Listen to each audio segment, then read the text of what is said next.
नमस्कार दोस्तों, अब हम जो कहानी पढ़ने जा रहे हैं उस कहानी का नाम है सुपर कमांडो ध्रुव प्रतिशोध की ज्वाला। दरअसल इस कहानी की शुरुआत आज से 18 साल पहले जुपिटर सर्कस से होती है। इस देश का सबसे मशहूर सर्कस है जुपिटर, जहां अपने अपने फन में माहिर कलाकार अपनी आश्चर्यजनक कलाओं से जनता का मनोरंजन करते हैं। जैसे छुरेबाज रंजन, जिसके चाकू जब हवा में उछलते हैं तो दर्शकों की सांसें गले में ही रुक जाती हैं। रिंग मास्टर शेर खान, जिसके चाबुक की एक फटकार पर खूंखार शेर कुछ भी करने गुजरने के लिए तैयार हो जाते हैं। निशानेबाज सुलेमान, जो आंख पर पट्टी बांधकर भी उड़ती चिड़िया की आंख को निशाना बना सकता है। मोटरसाइकिल सवार पवन, जिसका कारनामा देखकर कई दर्शक दांतों से अपनी उंगलियां काट खाते हैं। स्ट्रॉन्गमैन हरक्यूलिस, जिसका जैसा नाम उसका वैसा ही काम। इन सब बेजोड़ कलाकारों के कारण जुपिटर सर्कस का हर शो हाउसफुल रहता है। परंतु इन सब के बावजूद सर्कस का मुख्य आकर्षण है राधा और श्याम की झूली पर करतब, जो जब जमीन से 60 फुट ऊपर हवा में दिखाए जाते हैं तो नीचे जाल नहीं लगता। ऐसे में जरा भी चूक का अर्थ है एक निश्चित और दर्दनाक मौत। परंतु ऐसे खतरनाक करतब्यों को दिखाते समय ये कलाकार क्या सोचते रहते हैं, आइए सुने। राधा, मैं बहुत दिनों से तुमसे एक बात कहना चाहता हूँ। तो सोच क्या रहे हो? शो ख़त्म होने से पहले ही कह डालो। राधा राधा, मैं तुमसे प्यार करता हूँ और क्या, आज कह ही डालो। और तुमसे शादी करना चाहता हूँ। तुम तैयार हो? पर इससे पहले कि श्याम राधा का जवाब सुन पाता, पंडाल तालियों के शोर से गूंज उठा। तुमने क्या कहा? मैं सुन नहीं पाया। मैंने कहा हाँ हाँ बुद्धू, तुम इतनी डरपोक हो, यह मुझको पहले नहीं पता था। दरअसल राधा, यह बात कहना झूले पर करतब दिखाने से भी ज़्यादा मुश्किल है। ऐसा क्यों? तो इस तरह इस संबंध की शुरुआत हुई, जो जल्द ही पति पत्नी के संबंधों में बदल गई, और इसी पवित्र संबंध से शीघ्र ही एक हष्टपुष्ट पुत्र का जन्म हुआ। देखो श्याम, हमारे बेटे की आंखें कैसे चमक रही हैं। हाँ राधा, इसका नाम भी हम एक चमकते सितारे पर ही रखेंगे। उत्तर का सबसे चमकीला सितारा ध्रुव। एक बच्चे के आने से पूरे जुपिटर सर्कस का माहौल ही बदल गया। नन्हा ध्रुव सिर्फ सर्कस के कलाकारों का ही नहीं, जानवरों का भी आंखों का तारा था। मासूम जानवर अपने खाने का हिस्सा बचाकर ध्रुव के लिए ले आते। ओह नहीं सबीना, और सर्कस का मालिक जैकब तो जान छिड़कता था ध्रुव पर। आजा आजा बेटा, जानवरों की भी भाषा होती है। इस बात का एहसास नन्हे ध्रुव को बहुत तेज़ी से हो रहा था। क्या कहा? जोर से बोलो। गुर, खेलने चलो। अच्छा ठीक है, लेकिन शाम को खेलेंगे, अभी माँ मारेगी। 5 साल का होते होते ध्रुव कई कलाओं में माहिर होने लगा। घबराओ मत, वह गिरेगा नहीं। रस्सी पर चलना उसके लिए खेल है। छुरेबाज रंजन को सबसे ज़्यादा भरोसा था ध्रुव पर। वाह वाह, सिर्फ आधा इंच की दूरी पर है। खटाक। सुलेमान को भी दांतों तले उंगली दबानी पड़ी। यह तो मेरा भी बाप निकलेगा निशानेबाजी में। जो शेर बाघ शेर खान तक की बात नहीं मानते थे, वे ध्रुव के इशारे पर अपनी जान दांव पर लगा देते थे। परंतु रस्सी के झूले पर करतब सिखाना सबसे ज़्यादा कठिन काम होता है। इसके लिए ध्रुव के तब तक इंतजार करना पड़ा जब तक 13 वर्ष का नहीं हो गया। शाबाश बेटे, पैरों को जितना अधिक मोड़ सकोगे कलाबाजी खाना उतना ही आसान होगा। मोटरसाइकिल सीखने का भी यही समय था। बहुत अच्छा। उछलते वक्त बदन को और आगे झुकाया करो। अपने बदन और पैरों को खास तरीके से मोड़ो तो हवा में ही मोटरसाइकिल को मोड़ सकते हो। हाँ ऐसे। अब सिर्फ हरक्यूलिस से ही ध्रुव से सीखना बाकी था। ताकत बढ़ाने के लिए कुछ खास व्यायाम जरूरी है, लेकिन अधिकतर कर्तव्यों के पीछे कुछ खास गुर होते हैं। जैसे सिर से ईंट तोड़ना। ऐसे इसमें सिर्फ एक खास बात है। और धीरे धीरे ध्रुव ने इस क्षेत्र में भी महारत हासिल कर ली और उसके साथ ही ध्रुव के सीखने का समय खत्म हो गया। अब समय था ध्रुव के आश्चर्यजनक कर्तव्यों को जनता के सामने पेश करने का। धाएं और ध्रुव के अपने गुरुओं के निराश नहीं किया। जनता ध्रुव के कर्तव्यों को देखकर झूम उठी। ध्रुव हर कारनामा मौत को चुनौती देता हुआ सा था। ध्रुव के कर्तव्यों को देखकर जुपिटर सर्कस को एक बार फिर ख्याति के शिखर पर ला खड़ा किया। जुपिटर सर्कस का मालिक ध्रुव को पाकर अपने आप को दुनिया का सबसे भाग्यशाली व्यक्ति समझ रहा था। लेकिन जैकब की निश्चिंतता का साथ दूसरे सर्कसों के मालिकों की मुसीबत बढ़ती जा रही थी। क्यों ना नाथू कमीने, हमने तुमको जानवरों पर नज़र रखने के लिए रखा था या उनको तगड़ा करने के लिए? जैसे कुंदनपुर में चल रहे ग्लोब सर्कस की बॉस इस नाथू ने आज फिर से शैतान को मांस का एक टुकड़ा ज़्यादा दिया। मांस की उस बोटी का पैसा क्या तेरा बाप देगा? बोल मालिक, वो शैतान भूख से रो रहा था। तो गलती हो गई मालिक, माफ़ कर दीजिए।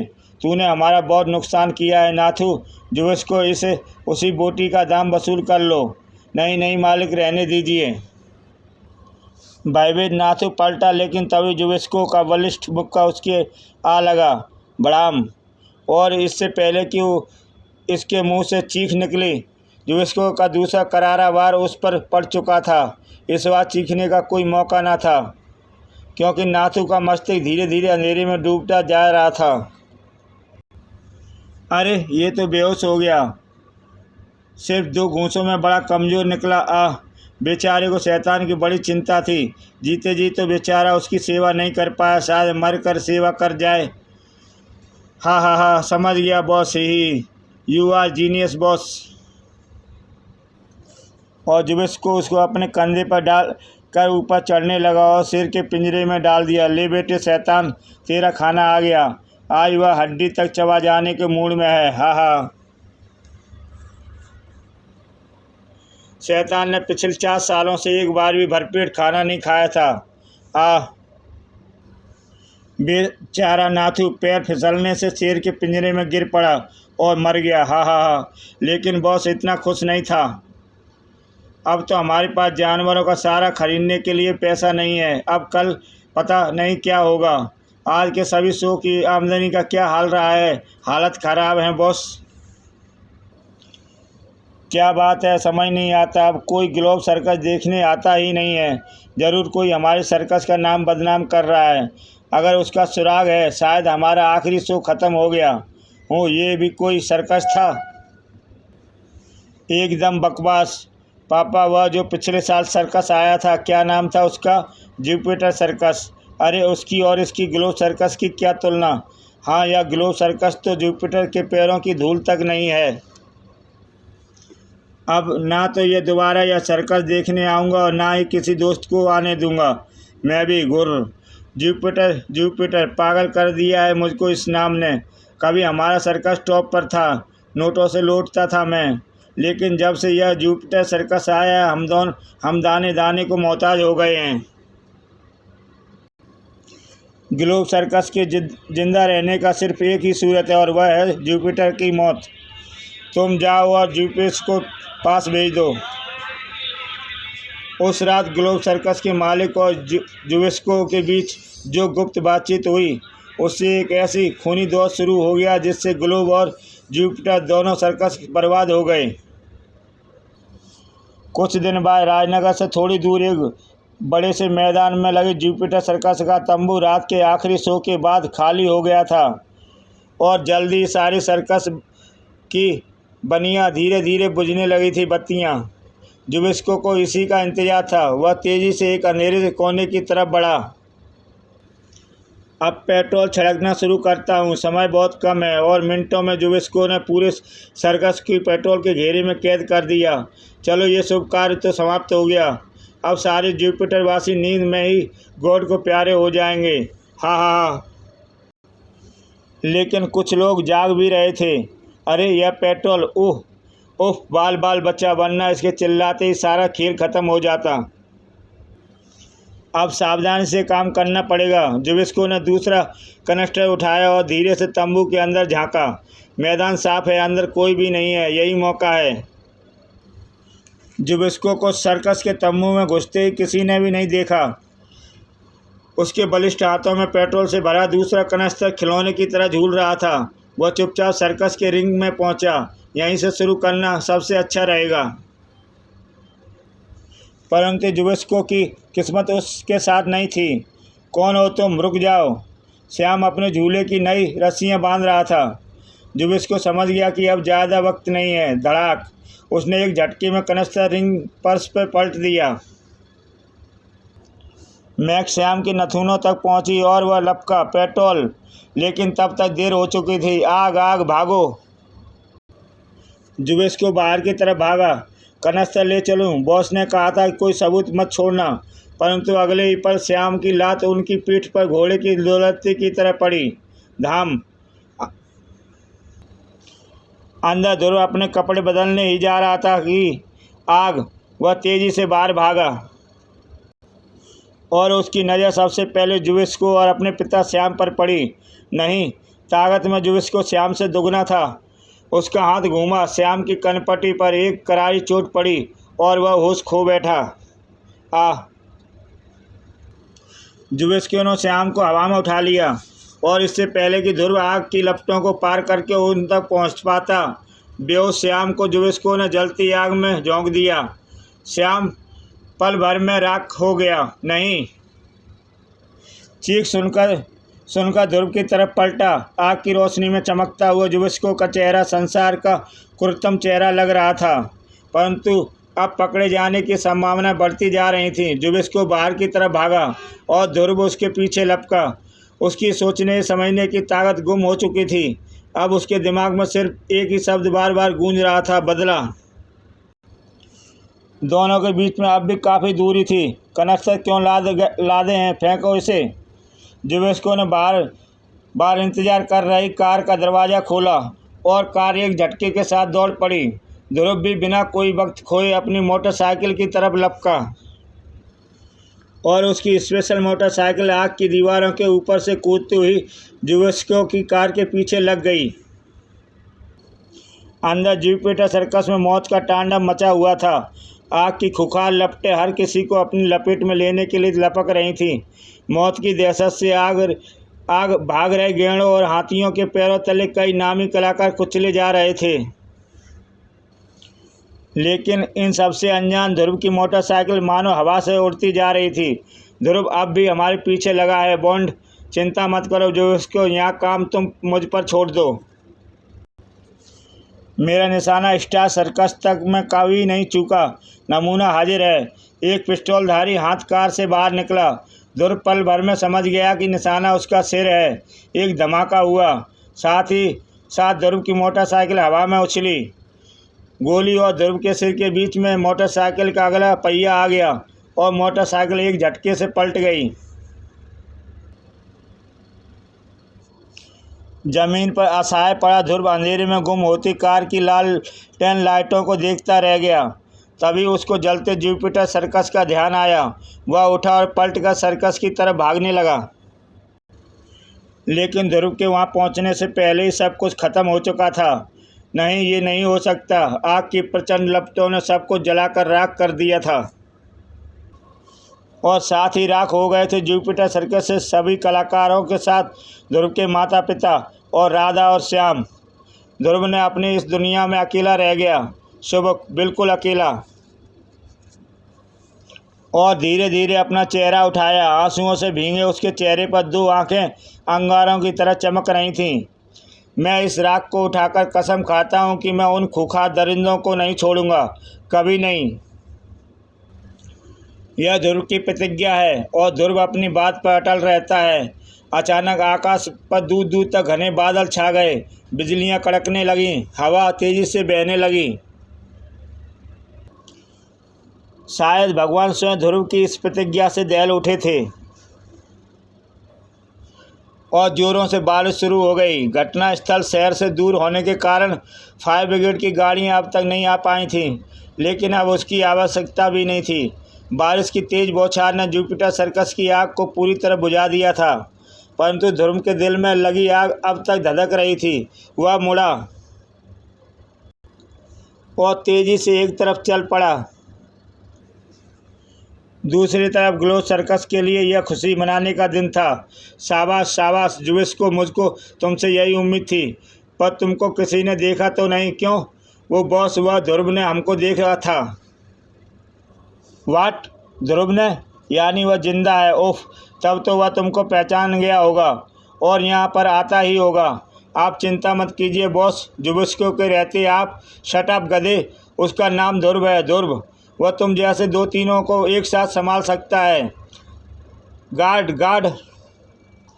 Yes boss. देखो, सर्कस के चारों तरफ कड़ा पहरा लगा दो। खूंखार शेर चीते लिए आदमी तैनात कर दो, और कोई भी अजनबी अगर अंदर घुसने की कोशिश करे तो उसको बेझिझक गोली मार दी जाए। Okay boss. बॉस का ख्याल एकदम सही था। जुबिस्को की पहचान गया था। यही रही सामने मेरी मंजिल, हत्यारों का अड्डा, ग्लोब सर्कस। एकदम से काफ़ी चहल पहल हो गई। अभी अभी जोरदार बारिश से इसका उत्साह कम नहीं हुआ था। जरूर यह मेरे स्वागत का इंतजार हो रहा है, लेकिन चिंता की कोई बात नहीं। जहाँ चाह वहाँ रहा। और इस वक्त अंदर तक जो पहुँचने के रहा यह हाई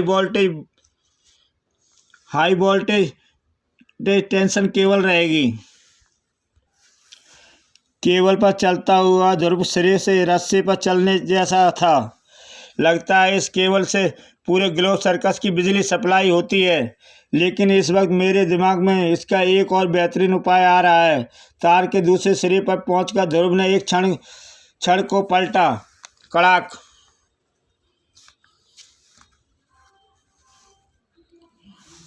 और केबल को झटके से नीचे जमीन पर आ गिरी। थोड़ी देर पहले हुई बारिश से जमीन अभी तक गीली थी। पल भर में हाई वोल्टेज की बिजली चारों तरफ फैल गई। या पहरेदार और खूंखार जानवरों की मुंह तक खोलने को मौका नहीं मिला। जल्दी ही सभी पहरेदार और शेर चीते गोली जमीन पर बेहोश पड़े थे। अंदर यह क्या हुआ जुबिस्को? बिजली कैसे चली गई? अभी इमरजेंसी लाइट जलाकर देखता हूँ बॉस। लगता है केबल टूट गया है बॉस। केबल टूट गया? पर कैसे? जवाब में एक सर्द आवाज़ गूंजी। मैंने तोड़ा है। कौन? ध्रुव। हाँ, तुम्हारी मौत ध्रुव। मैं इसको देखता हूँ बॉस। जुबिस्को 2 कदम आगे बढ़ा और 4 कदम पीछे आ गिरा। कड़ाक। इससे पहले कि जुबिस्को संभल कर उठ पाता, ध्रुव ने उसको वापस जमीन पर लिटा दिया। हे गार्ड गार्ड, बेकार में गले को तकलीफ मत दो। तुम्हारी मदद को कोई नहीं आएगा। तुम्हारे सारे आदमी आराम फरमा रहे हैं। उन सब का दिमाग ठिकाने लगाने के लिए मुझको उनको बिजली के झटके देने पड़े हैं। चट। अब तुमको बचाने कोई नहीं आएगा, भगवान भी नहीं। लेकिन तभी ऊपर से एक फंदा गिरा और शाबाश बांड, एकदम परफेक्ट। अब मैं सबसे पहले तुम्हारे थप्पड़ का जवाब देता हूँ। धम। ऐसे। हा बच्चे, इस खेल का मुझको तुझसे ज़्यादा तजुर्बा है। अब मैं तुमको बताता हूँ कि बदला कैसे लिया जाता है। शैतान को लाया जाए। बेटे ध्रुव, इस खूंखार शेर के देख रहे हो ना, इसी का नाम शैतान है। क्लिक। और आज इसके उपवास का 3रा दिन है। जो इसको खोल दे शैतान को। यह 3 दिन में सिर्फ एक बार खाना खाता है। भूख से बेचैन शैतान ध्रुव पर छलांग मारने के लिए झुका। गर गर गर। शैतान छलांग मारते मारते रुक गया। उसके कान खड़े हो गए। गर गर गर। वह कुछ सुन रहा था। याकायाक एक खून जमा देने वाली दाढ़ के साथ उसने ध्रुव पर छलांग लगा दी। दाढ़। अगले ही पल उसके दोनों अगले पंजे ध्रुव के कंधे पर थे और तेज दांत रस्सी पर। शैतान ने एक झटका दिया और रस्सी के कई टुकड़े हो गए। यह क्या? जानवर कितना भी खूंखार हो, लेकिन ध्रुव की प्यार की बोली समझता है। ध्रुव ने रस्सी को कसकर खींचा। बांड जमीन पर आ गिरा। धम। लेकिन इसी बीच ध्रुव का ध्यान एक क्षण के लिए जुबिस्को से हट गया। अब तुम्हारी बारी। और जुबिस्को ने उसका पूरा फायदा उठाया। ध्रुव की गर्दन एक फौलादी शिकंजे में कस चुकी थी और उसकी गर्दन की हड्डियां कड़कने लगीं। एक झटका लगा और ध्रुव के गले से चीख निकल आई। ध्रुव की यह चीख शैतान का गुस्सा जगाने के लिए काफ़ी थी, क्योंकि वह समझ गया था ध्रुव उसका दोस्त है और जुबिस्को उसका दुश्मन। वह जुबिस्को पर टूट पड़ा। तड़ जुबिस्को की दर्दनाक चीखें रात के सन्नाटे में गूंजने लगीं। ध्रुव अब बॉस की ओर पलटा। दूर दूर रहो मुझसे, पास मत आना, मुझे कोई नहीं पकड़ सकता, कोई नहीं। भयभीत बॉस बाहर की तरफ भागा और बाहर जमीन में दौड़ रहे करंट। रुक जाओ। लेकिन देर हो चुकी थी। बॉस का पांव गीली जमीन में पड़ चुका था। ध्रुव ने सावधानी से टूटा केबल उठाकर सुरक्षित ऊंचाई पर टांग दिया। उसका प्रतिशोध पूरा हो चुका था। तीनों अपराधी अपने आप मौत के आगोश में समा गए थे। रात बीत चुकी थी। धीरे धीरे उगते सूरज की तरफ बढ़ चला था ध्रुव।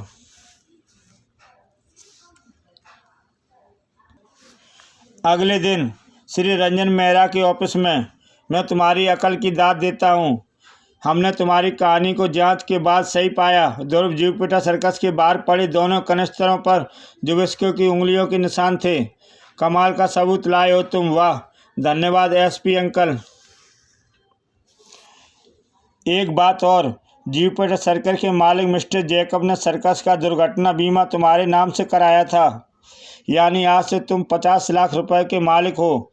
पर एक बात तो बताओ, इतने पैसों से आखिरकार तुम करोगे क्या? इस दुनिया से अपराध का खात्मा। मैंने जुपिटर सर्कस की जलती चिता पर कसम खाई है कि मैं इस संसार से अपराध को नाम मिटा दूंगा। वाह बेटे वाह, मुझे पूरा यकीन है कि इस काम में भगवान तुम्हारी पूरी मदद करेंगे। मैं और पुलिस डिपार्टमेंट भी। धन्यवाद अंकल। सवाल धन्यवाद का नहीं, सवाल यह है कि यहाँ से अब तुम जाओगे कहाँ? यह तो मैंने सोचा ही नहीं, पर मैंने सोच लिया है। मैं एक ऐसे सज्जन को जानता हूँ जिसके सिर्फ एक बेटी है, श्वेता। उसको ठीक तुम्हारे जैसे बहादुर बेटे की इच्छा थी। राजन मेहरा, और मैं इस शहर के सीनियर एसपी है। यानी अंकल आप? ट्रेन। हाँ बेटे, तुम्हारे इस नए घर में तुम्हारा स्वागत है। वेलकम ध्रुव भैया। ध्रुव कुछ न बोल सका क्योंकि खुशी के मारे उसका गला रुधा था। तो प्यारे दोस्तों, यह थी मेरी उस ज़िंदगी की शुरुआत जो मेरी पिछली ज़िंदगी से मिलती जुलती होने के बावजूद उससे काफ़ी कुछ अलग थी। लेकिन असली शुरुआत तो अभी होनी बाकी थी, जब मुझे अपने पहले ही केस में एक ऐसे रोमन सैनिक का सामना करना पड़ा जिससे बला की ताकत थी, जिसका उद्देश्य था हत्याएं। तो पल भर में मुझे लगा कि शायद मेरा पहला केस ही मेरा आखिरी केस साबित होगा। अगर यकीन नहीं हो रहा तो खुद ही पढ़कर देखें। लीजिए मेरी अगली कॉमिक्स, रोमन हत्यारा। दोस्तों, इसी के साथ ये कहानी समाप्त होती है। इसके बाद हम बहुत जल्द लाएंगे आपके लिए रोमन हत्यारा। जय हिंद दोस्तों।